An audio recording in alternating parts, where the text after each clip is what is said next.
One thing I will say is the American justice system is extremely unique. It obviously has its faults, it has its strengths and weaknesses. There's people in the justice system who get frustrated with it sometimes. There's detectives, there's attorneys, prosecutors, there's DAs, there's families who are denied closure because of the system.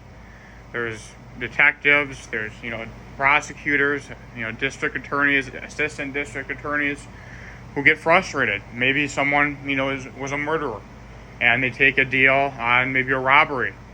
Obviously, they're still in trouble, but it fails to deny, it denies the closure to the families of the victims. Maybe they take a deal that gives them life in prison because they cough up some other people who do other crimes, but it denies closure to the victim and the families of their victims. It frustrates those on the inside as well. And it's an imperfect system, just like anything. We as people don't have the ability to make perfect machines or perfect systems. Cars break down because we live in a world that wears things down. Nothing's perfect, nothing's perpetual. Things need tuning, servicing, updating.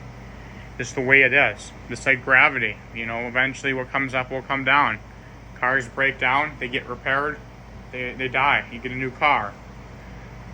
But with the justice system, it's an interesting thing because obviously Rainier was one of the cops that responded to that.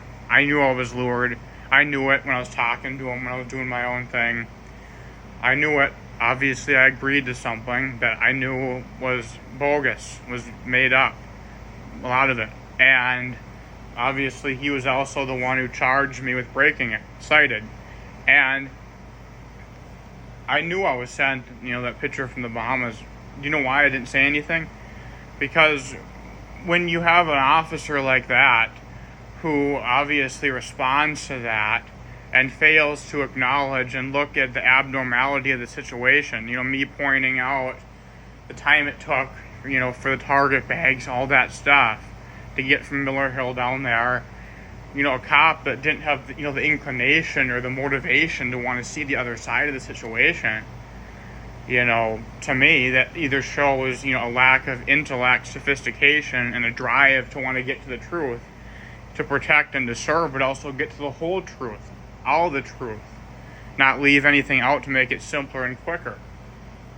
I'd be afraid that he'd just dismiss that, just like he'd dismiss, my concerns and the clear evidence and uncertainty and inconsistencies that were present at being lured to 30 East.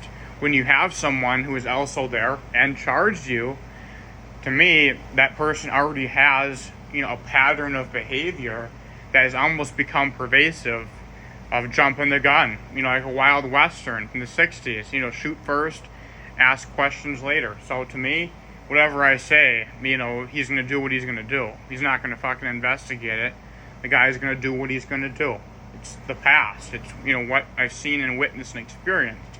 Why would I trust any different? I'm afraid. So, obviously, it's problematic. And that's obviously why, if I did do any investigating or sue, I'd probably have to hire a PI, save up for it, because I don't trust the feds. They're insiders. They'd say, Rainier, anything fishy? No, nothing's fishy. We're cool. Nothing wrong. So I can't trust any of that. That gets back to the whole thing. I can only trust myself to deliver a satisfactory outcome when everybody else was rooting against me, attacking me, or trying to make me seem like I was crazy when I was admitted I was lured. So why?